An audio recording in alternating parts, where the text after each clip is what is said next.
it's important. You know, I was on with Sister Bernice King about this. Look, there's a lot of people made a lot of pledges, and what we have to do is hold them accountable. I'm not saying it's enough. Right. I'm saying start, okay? But we've got to get the ball moving and get it started. We have to strengthen the capacity of our Black businesses as well. They have to be able to deliver, you know, those solutions and those products. Well, if they don't have expansion capital, I've been going back and forth with a bunch of African-American financial leaders over the last 5 days saying, all right, you guys tell me what the largest African-American companies are that have been financed. I'm not talking about a buyout or help, you know, Reggie Lewis buy a company. I'm talking about financing growth. We just did one with the African-American business, you know, $230 million. I said, man, that's the largest one I can recall in the last few years. I know Byron Allen's done some big financing, but we haven't had access to that sort of capacity to finance our businesses. And our small businesses can't get, you know, a lot of them didn't tap into the PPP loans, et cetera, but can't get, you know, $50,000, $100,000 loans to drive their businesses.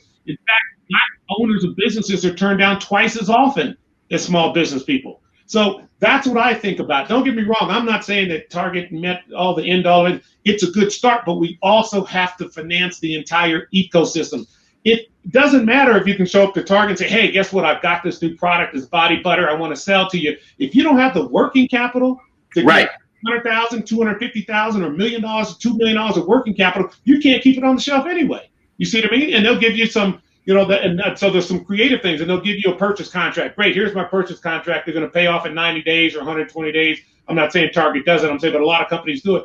And that starves our companies. Now, companies like Bank of America, John Utendahl, you know, pulled this together with Ann Fanuca and other people at B of A, this Equality, Progress, Sustainability Bond, where they're actually saying, look, we will actually factor those, you know, use this money to help factor those receivables so you don't actually doesn't chew up your working capital. So we're seeing people, okay, African Americans and others who are actually understanding this point and this problem, but we've got to finance the entire architecture of the ecosystem. We can't just think about the venture capitalists and private equity. We've got to think about the entire ecosystem. That means strengthening the thousands, the tens of thousands of Black businesses through access to capital from banks that understand who they are and how they run their business. That, I think, is just one of the most fundamental things that we can do out of this time.